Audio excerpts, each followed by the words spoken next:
మీరు ఎప్పుడు నా గుండెలో ఉంటారు, ఎప్పుడు ఎప్పుడు ఎప్పుడు. సంక్రాంతి నాకు బాగా కలిసి వచ్చిన పండగ, నాకు కానీ నాన్నగారికి కానీ.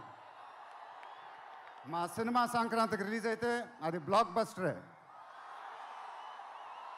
ఈసారి కూడా బాగా గట్టిగా కొడతాం, బాగా గట్టిగా.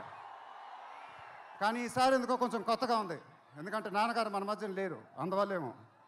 ఆయన నా సినిమా చూసి రికార్డుల గురించి కలెక్షన్ గురించి చెప్తుంటే చాలా ఆనందం వేసేది. ఆ ఫోన్ కాల్ కోసం ఎదురు చూస్తూ ఉండేవాడిని. దానికోసమేగా ఇవన్నీ, ఈ సినిమాలు ఇవన్నీ. ఇప్పుడు అవన్నీ మీరే చెప్పాలి నాకు.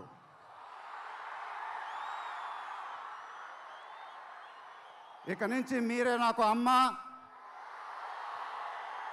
మీరే నాకు నాన్న, మీరే నాకు అన్నీ. మీ ఆశీస్సులు, అభిమానం ఎప్పుడు నా దగ్గరే ఉండాలని మనస్ఫూర్తిగా కోరుకుంటున్నాను. Thank you, thank you, thank you.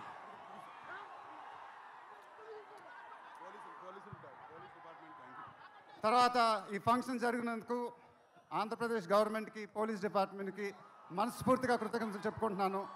వాళ్ళే లేకపోతే ఈ ఫంక్షన్ జరగదు. Thank you so much sir, thank you so much, thank you.